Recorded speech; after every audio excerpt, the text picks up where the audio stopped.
Christian. Maybe out of the 22,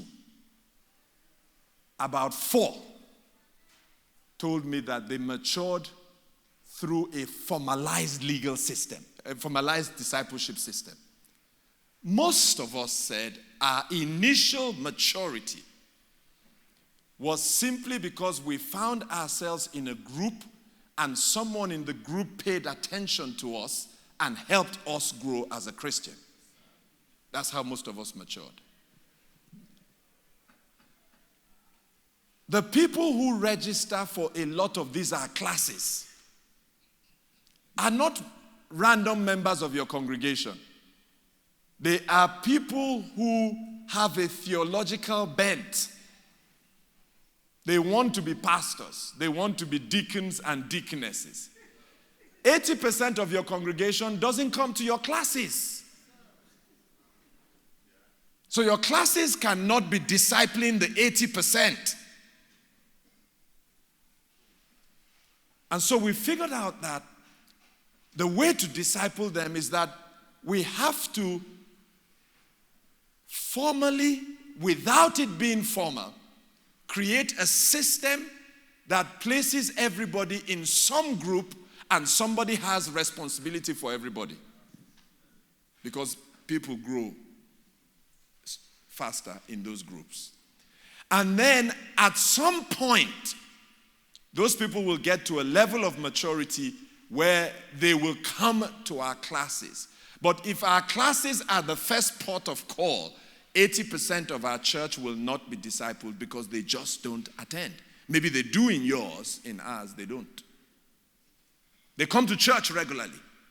They come to the prayer meeting that they can come to because they have challenges. They come to a midweek service, but they don't go deeper in their discipleship. They don't join these things that we say they should join. So we decided that we had to look at our whole discipleship system and create what I call a coherent discipleship system. You see, the whole idea is that somebody comes in, somebody must go through some coherent system, and there must be an exit somehow. The challenge, I said to them, is that if I drop a penny, then that penny must be caught in a net. And so I said to them, you have to create enough nets to catch everyone who comes in. Is this making some sense? Yeah.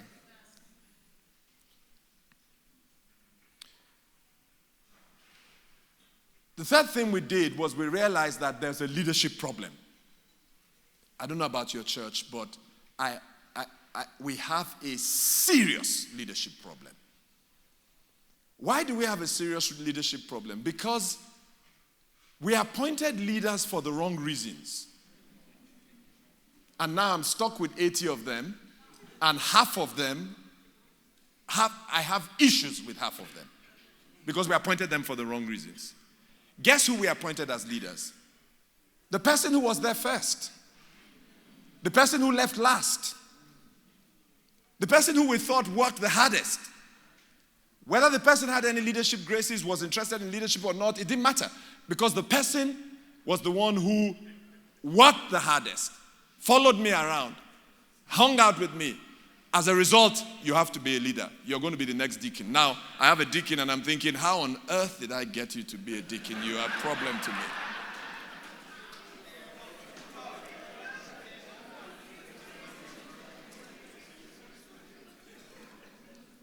And so we realized that we've got to create a whole brand new leadership system so that we can be very intentional about raising leaders. And so that those leaders who already exist, we can assess them and determine what to do with them. So for some leaders, it is simply that we must put up our hands and say, we never taught them to be leaders. And that's our fault. And so we teach. For some leaders, they genuinely everyone is a leader, don't get me wrong. But for where they are, they don't have the grace or the capacity. It is decided by God. He gives 5 talents to one, He gives 2 talents to another. It's not a man thing, it's a God thing. If I take the person of 2 talents and put him in the position of someone with 5 talents, I have an accident waiting to happen.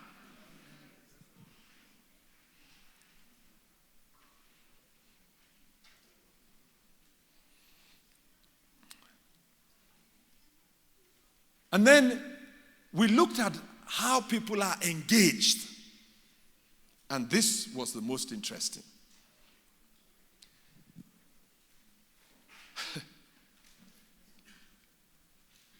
People come to the church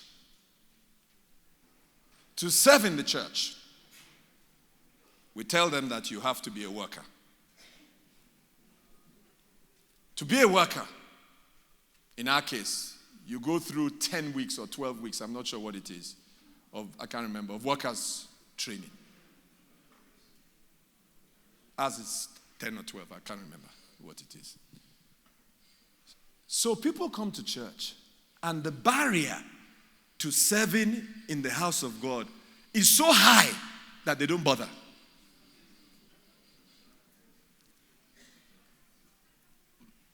So I looked at some other churches, 1 or 2 that I admire, and I found out that people can come to church this Sunday, and by next Sunday, they're involved in the church. So I said to our people, I said, now we must create what I called volunteers. I said, they don't have to do any workers training. Now, there are key ministries that we will keep them away from. So they're not going to get into the choir like that. But to help us park cars, you don't need 10 weeks of workers training to park a car. You don't need it. I mean, for the actual park, you don't need it. You need it to mature. But what we found out was that the moment they started volunteering, they were cut into the system. The next time we called for workers, it always came from those people who initially started volunteering. Amen?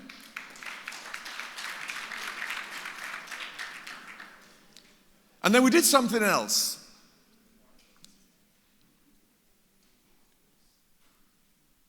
For 1 month of the year,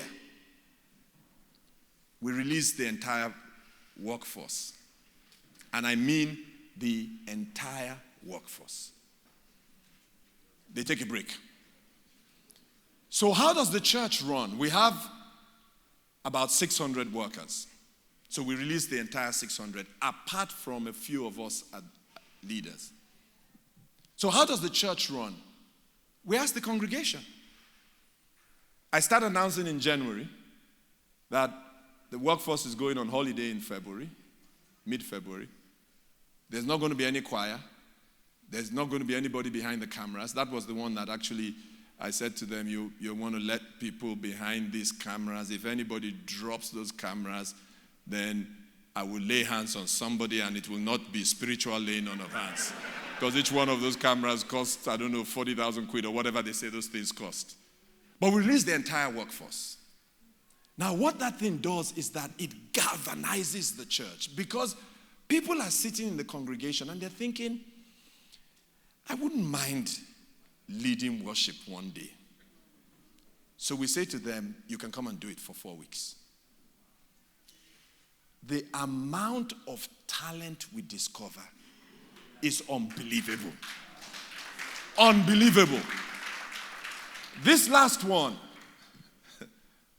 girl held the microphone. Another girl, an Asian girl, she was on the keyboards. When they started playing, I said to Doc, who is that girl? He said he doesn't know. I said, find out for me. How can she sing like that? And she's been sitting in this congregation.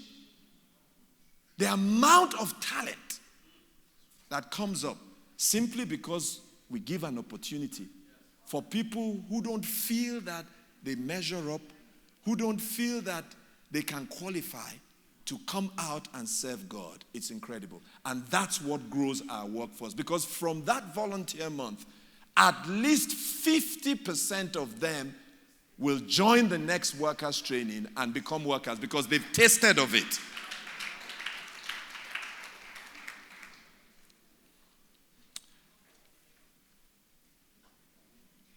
We realized that part of our challenge was that we were not strategic as a church.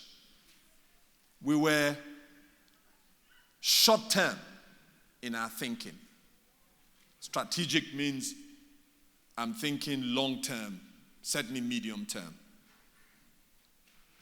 We realized that we were not strategic in developing structures, systems, and processes to take us where we are going. Please, if you forget everything that I've said, please just remember those three words. They are a revelation for me. Structures, systems, and processes. If I want to move from here to there, it depends on whether I have the right structures, the right systems, and the right processes. I don't want to go into it because it's not preaching, but if you look at how God created the earth, that's exactly what God did. You know, God thought in his mind, his intention was to create man. But then he looked at the environment and he knew that man will not survive, or man will certainly not function at his optimum. Yeah? And so he delayed creating man until he had put in place the right structures, systems, and processes. And when he had finished, and please hear this out, it took him 5 days to get the right structures, systems, and processes in place. The harder work is creating the right structures, systems, and processes. And then when he had finished that, it took him just 1 day to create man and put man in something that already he had created, structures, systems, and processes. So he knew man had to eat. He knew man needed light. If God was the typical pastor, he would have put man in chaos and then realized, oh my God, he has nothing to eat. Why don't we call a meeting quickly to decide what he's going to eat? He can't see. Oh, what do we do about lights? That's how we function. But God held back until he had created the right structures, systems, and processes. So part of what we did was look at our entire system. What are the structures? We found out that some of the structures are obsolete. Some of the structures were created for a third world country. They don't work in the first world. Some of the systems are archaic. And a lot of our processes were created when the church started. And now they are obsolete. But we've been running with them. Is it any wonder that the church was limping instead of running?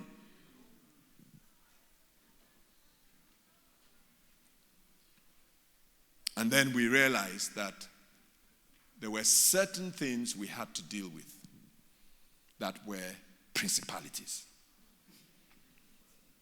Number one was culture. It's a principality. Because it prevented people from coming in and kept the people who were in happy.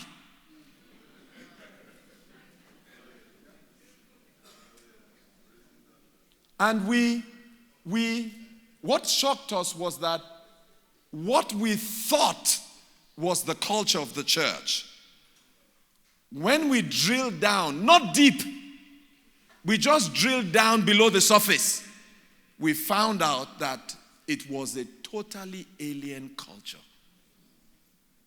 I didn't even understand the culture. And it's not just culture in terms of culture, how we see it, but it's culture in terms of the way we do things. We did a test run where we used my wife, Shola, to try and get something done. She's what you people call the first lady. She's my wife. The opposition she met, we now said, if my wife meets this kind of opposition, God help anybody who wants to do anything in this place. Is it any wonder the thing doesn't work?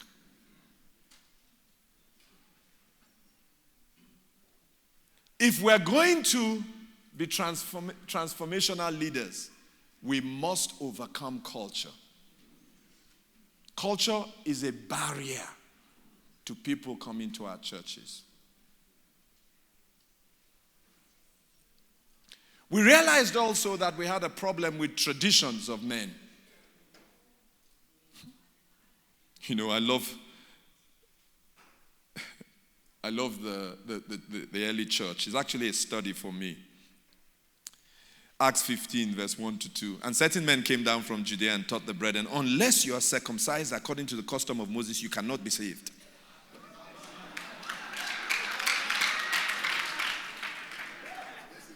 They were inside the church.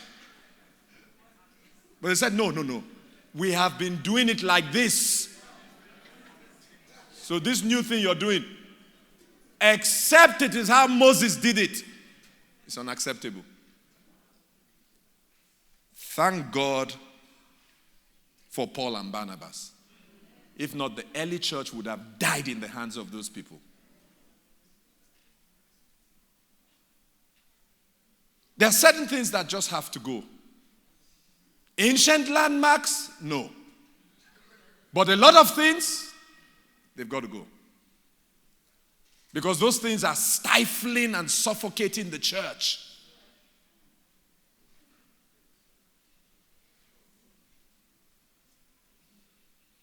So, when Paul and Barnabas took it to the elders in Jerusalem, I love how the elders ended their letter when they debated the thing. They said in verses 28 and 29, for it seemed good to the Holy Spirit and to us to lay upon you no greater burden. Stop laying burdens on people. Than these necessary things. That you abstain from things offered to idol, from blood, from things strangled, and from sexual immorality. If you keep yourselves from these things, you will do well. Farewell. What were they saying? They're saying these things are too many. They're going to kill the church. So let's simplify it. They said, this 4, if you do those 4, don't worry about the rest. You're circumcised, I'm not circumcised, it's okay. You like circumcision, circumcise yourself. I don't like circumcision, leave me alone, it's okay.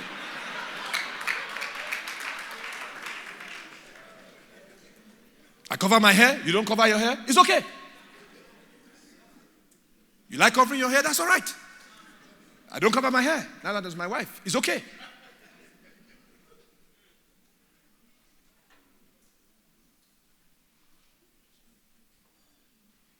Like I say to people, if I go to the camp out of respect for the GO, my wife will cover her hair. But like I've told him myself, you're not going to come to our church and see my wife. She doesn't cover her hair. It's okay. Don't let's spend the whole time while people are being lost, souls are being lost, debating, you covered it like this, you covered it like this.